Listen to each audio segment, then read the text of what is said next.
কয়েকদিন আগে মেডিকেল পরীক্ষা হয়েছে পাকিস্তানের সাবেক প্রধানমন্ত্রী ইমরান খানের স্ত্রী বুশরা বিবির।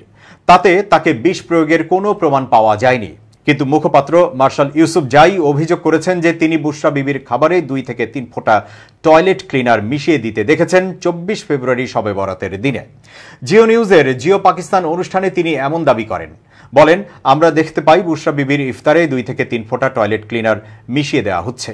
এই খাবার খেয়ে বুশরা বিবির শারীরিক অবস্থার অবনতি হয়, প্রতিদিনই তার অবস্থার অবনতি হতে থাকে।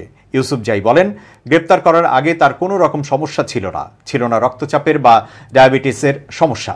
গ্রেপ্তারের পর তার স্বাস্থ্যগত অবস্থার অবনতি হয়েছে, যে কোনো কিছু হতে পারে তার। উল্লেখ্য, খাইবার পাখতুনখাওয়ার মুখ্যমন্ত্রীর উপদেষ্টা মার্শাল ইউসুফ জাই তিনি জানতে চান, 3 সপ্তাহ আগে আদালত যখন কর্তৃপক্ষকে পরীক্ষা করার নির্দেশ দিয়েছিল তখন কেন বুশরা বিবির মেডিকেল পরীক্ষা করা হয়নি, কে এই পরীক্ষার বাধা দিয়েছিল সে বিষয়ে বিস্ময় প্রকাশ করেন তিনি বলেন, আদালত তার এন্ডোস্কপি এবং রক্তের পরীক্ষা করতে বলেছিলেন, কিন্তু আদালতের নির্দেশ সত্ত্বেও সাবেক এই ফার্স্ট লেডির রক্তের পরীক্ষা করা হয়নি। আল শিফা হাসপাতালে রক্তের এই পরীক্ষা করাতে বলেছিল পিটিআই, পাশাপাশি তা ক্রস চেক করতে বলা হয়েছিল শওকত খানম মেমোরিয়াল ক্যান্সার হাসপাতালে।